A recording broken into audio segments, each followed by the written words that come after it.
Last time, we found out what awaited Richard Parkes as he skied from Hercules Inlet on the Antarctic coast to the South Pole. It's like the inside of a ping pong ball or a white room, unable to see the horizon, unable to see contrast under your feet. And, temperatures, can be as low as around minus 25, minus 30, minus 35 this time of year. And we, like Richard, have been keeping one eye on the weather. What you would hope for if you're a skier coming down to do Richard's challenge is clear skies, stable weather, and no snow. And so far this year, we've had the opposite of that. But while you can't plan for Mother Nature, you can get as prepared as you can be, both mentally and physically, for one of the most gruelling challenges on Earth. It's been 7.5 hours now of trying to keep a world record pace up, but this is exactly what the conditions in Antarctica are going to throw at me. Time to understand the strategy behind Richard's latest expedition. This is Richard Parkes, Antarctica.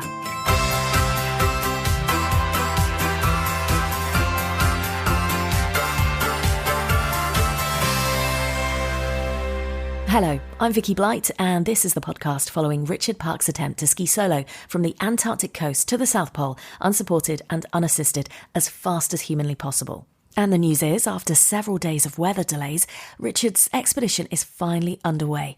After 3 completed days, Richard has skied for 34 hours and 33 minutes and covered 114 kilometres so far. That's pretty much 71 miles of skiing complete.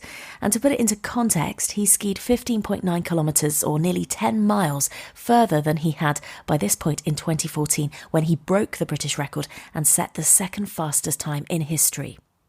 Yesterday, I caught up with Steve Jones from expedition organisers ALE to find out what he's made of Richard's progress over the first couple of days. Oh, I think he did a huge day. First 2 days have both been massive, and that's partly because there's a huge amount of steep uphill to get out of Hercules Inlet, where his starting point is on the ice shelf of the Ronnie ice shelf, which is about 250 metres above sea level, and from there it's just a steep uphill slog for the first couple of days. So the first days are very tough, and people don't do big miles usually. So he's done exceptionally well. We're getting a few quotes back from him on social media and through the team, and he said everything is as wet as the snow. It was a tough day. Talking about day one, he said deep snow and poor visibility. So how will these conditions be affecting Richard's progress in terms of that poor visibility? Poor visibility slows you down and is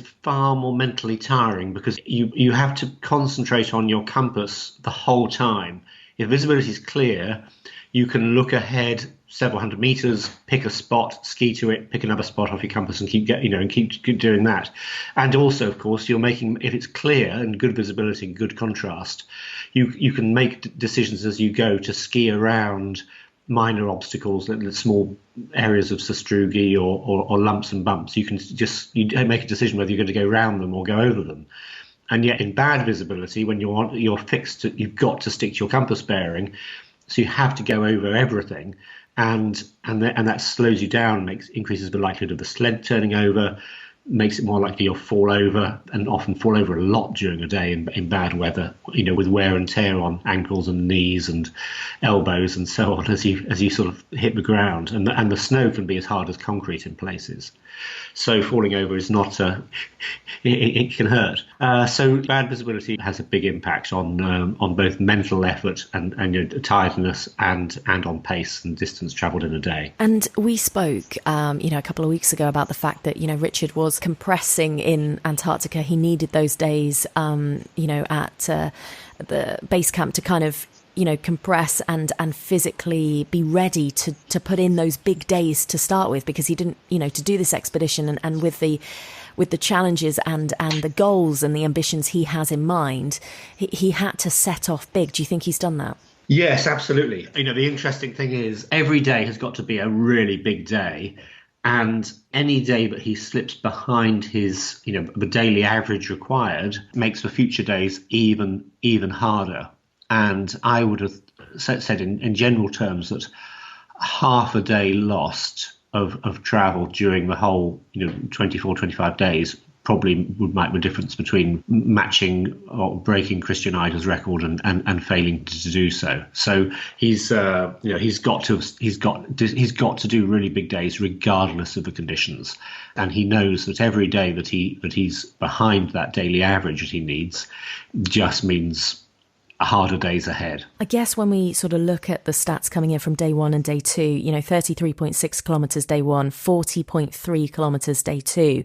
He has gone further on days 1 and 2 than he did in 2014, but we know that the weather improved dramatically, which allowed him to put in some really big distances. What's the weather looking like over the next week or so? The last long medium range forecast that I looked at reported the weather they have been having, which was another weather system coming in, bringing maritime wet air from the northeast. And what you would expect at this time of year, and what all the skiing expeditions want, is stable weather with katabatic, i.e. downslope winds blowing from the centre of the continent towards the coast and blowing the wet maritime weather systems further out to sea so that they don't affect people on the continent. And so far this year, it's been very unusual. We've had a lot of maritime influences, a lot of snowfall, a lot of days of very poor visibility, and it's been an uncharacteristic season so far. And so far, 3 solo expeditions have all given up, having failed to reach the pole. So it's been an exceptionally tough year. So Richard's got another level of difficulty facing him. The weather, the snow conditions are not as good as he would have hoped for, but he's in it now. He's well prepared. He's mentally tough. He's physically tough, and he's going to give it his best shot. Steve Jones, thank you.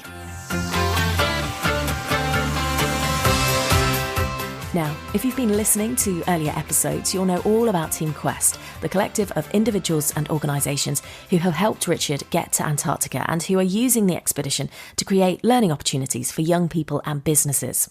As part of that, students from Cardiff Metropolitan University's Sports Broadcasting course have been documenting Richard's preparations for the expedition over the last few months. Mika Moore is one of those students. Hello, Mika. Hi, Vicky. And Mika, you're going to be joining us throughout the series to guide us through some of the work your fellow students have been getting up to whilst working together with Richard. Yes, we've been all over campus talking to students from the School of Art and Design, the School of Technologies, and my favourite department, the Food Science and Technology department, about the materials, tech and produce that Richard has taken to Antarctica with him.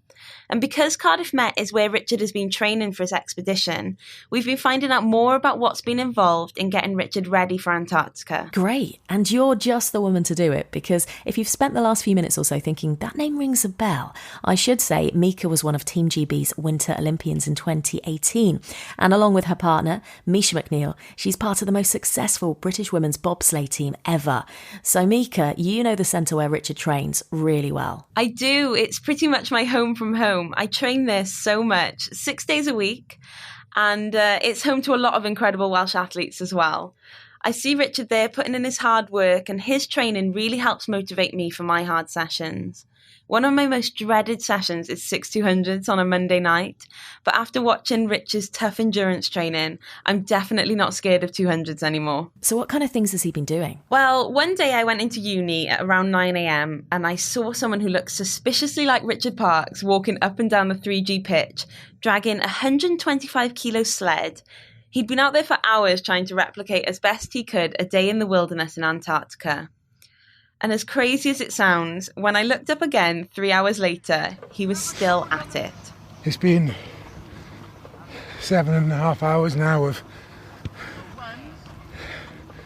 trying to keep a world record pace up, and depending on the humidity in the air and the temperature of the 3G surface, it's affected the glide. So some hours I've been able to get over 6k an hour, which doesn't seem much, but it's a really good pace. Ironically, that was with 125 kilos behind, and now later on in the day, as the 3G's dried out and the temperatures warmed, the rubber in the 3G gets mega grippy, and now I've got 50 kilos and it feels heavier than it did this morning, and I'm fighting to keep 5k pace. I can't even imagine what the boys rugby training alongside him thought. And this monster session of a 10-hour day dragging weights behind him was part of a carefully crafted training regime designed by this woman. My name is Nicola Phillips, and I work with Richard to develop his performance and his preparation for the expedition. We should probably say that Nicola knows her stuff. She was chef de mission for Team Wales at the 2018 Commonwealth Games, their most successful to date. I think what it really boils down to, my one key goal, is to help get Richard's body as strong as his mind. We know he has an exceptionally strong mind, and so we have to make sure that his body is robust enough to keep up with that. It's very difficult, if not impossible, to replicate the conditions and the physiological and psychological strain that the expedition will put on me based here in Wales. But we can go some way to breaking the expedition down into component skills, to component movements, and component energy systems. And it is very much a collaborative effort where Richard is the expert on the environment that he goes into, and my expertise is in breaking down that as a needs analysis to develop a programme. And so with his help, I would look at the requirements that are needed for a particular type of movement pattern and challenge. So we look at the main muscle groups that are needed, we look at the energy metabolism that would best suit that expedition, and then I come up with a draft programme of exercises. The training for a project of this scale is brutal at times, and trying to fit the volume into the week can be really challenging. And trust me, if Richard says it's brutal, then it's brutal. But what exactly does this training look like? My day would start at 5, I'd be up, I'd roller ski for about 2 hours, then I'd come home, get Fred ready, get him up, get him ready, get him fed, and then I'd drop him off at nursery. And then from nursery, I go straight up to NIAC, which is the National Indoor Athletic Centre in Kincoed at Cardiff Met campus. And then Nick and I would train most mornings, sort of 9 until 11 or 12.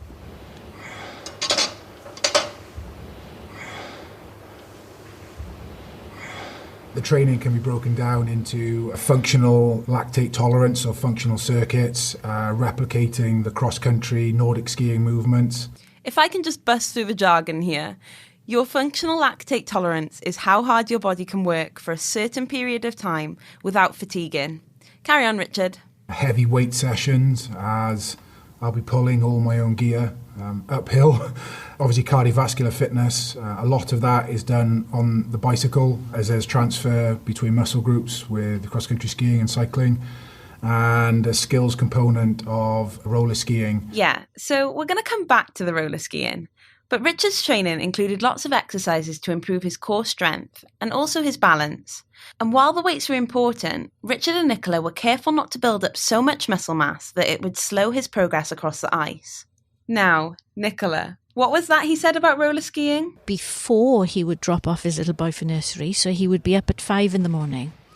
and go and ski along Cardiff Bay Barrage on his roller skis in the dark or in the night.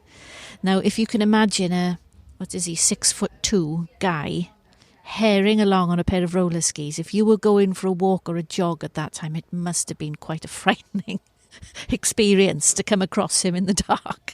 Part of that was it was really quiet. Part of that was nobody could, see me when I fell over and stuff like that.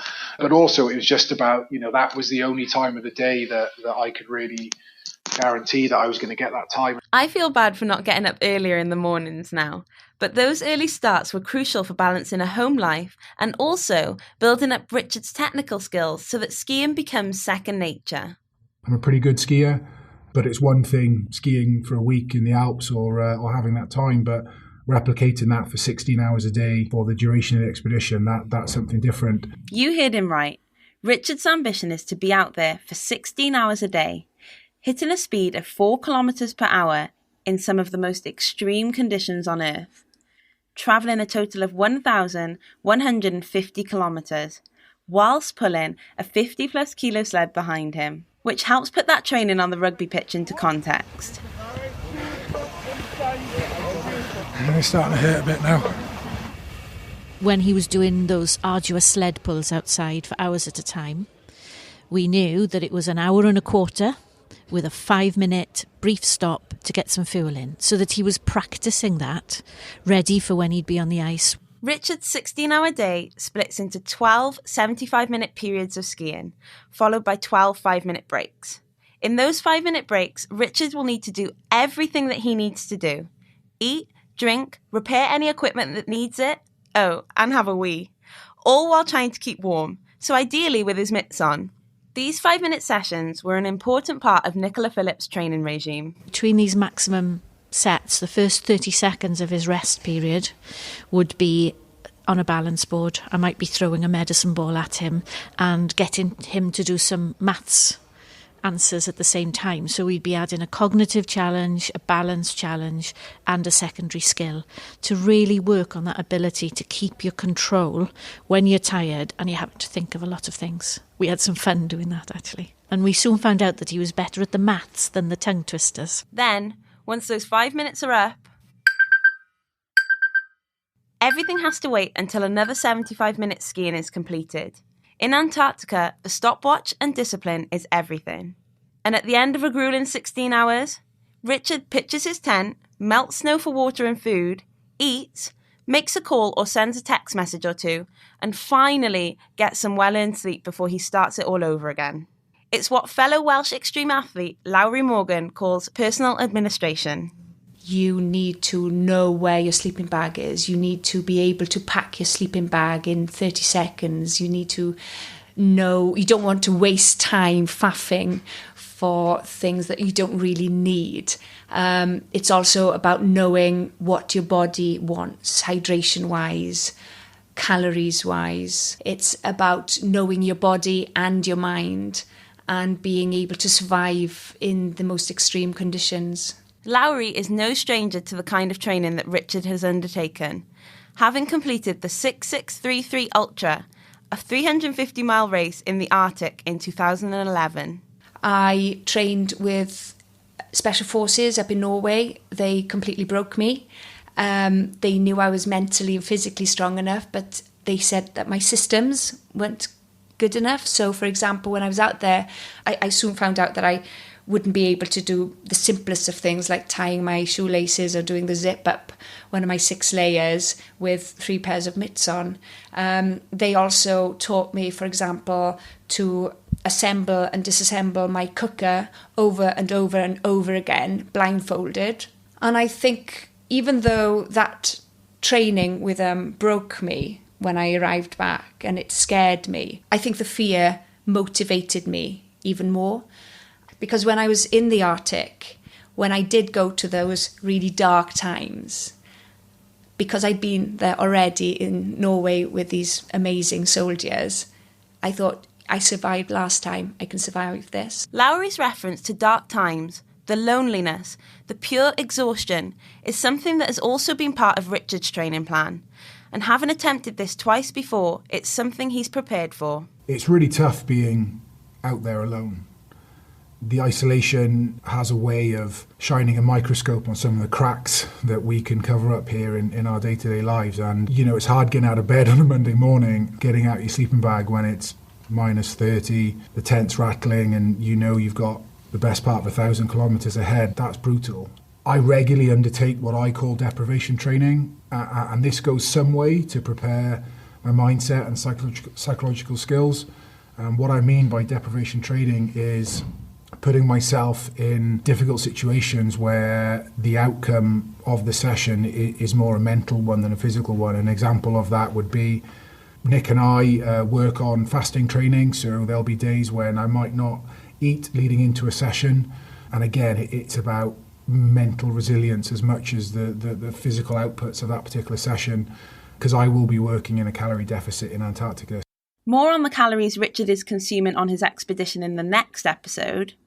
But as he alluded to there, there's perhaps one mental challenge that he hasn't come across before. He's now a dad. This time round, it's the first significant period where I'll be away from Fred and Joe. I used the Tour Divide mountain bike race. It's a self-supported mountain bike race from Canada through America to New Mexico in June as part of one of the training blocks. And actually it proved really useful, not necessarily for the physiological training, although that was really useful, it actually served a really useful experience to understand what emotionally and what mentally will come in Antarctica from being apart. Back to his coach, Nicola Phillips. Because his home circumstances had changed, it was something he wasn't quite as prepared for when he got out there. And that really made him stop and think. And that's why for him, he says it's quite a pivotal moment, because I think he could have stopped there and given up. And to a certain extent, that's where I see my role a little bit. I am that critical friend, and I'm the voice on the shoulder that reminds him why he put himself into that situation in the first place. Because sometimes all those other much more emotive, powerful feelings can overtake you.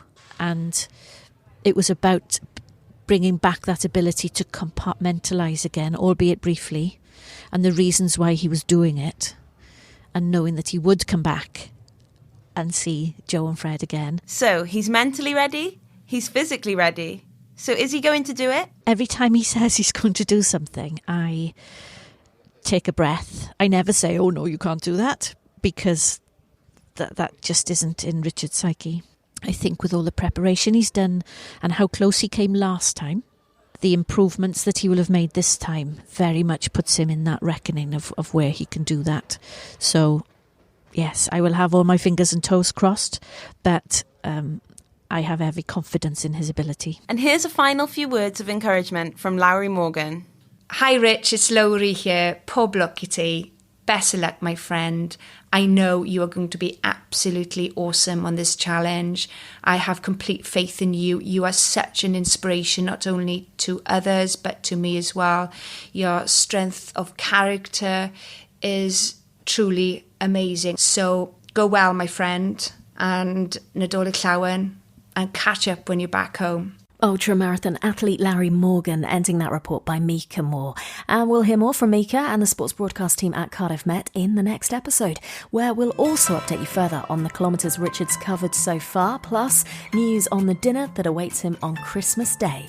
Chicken, parsnip, Brussels sprout. It's gone for Brussels sprout. Yeah. That's next time on Richard Parks Antarctica.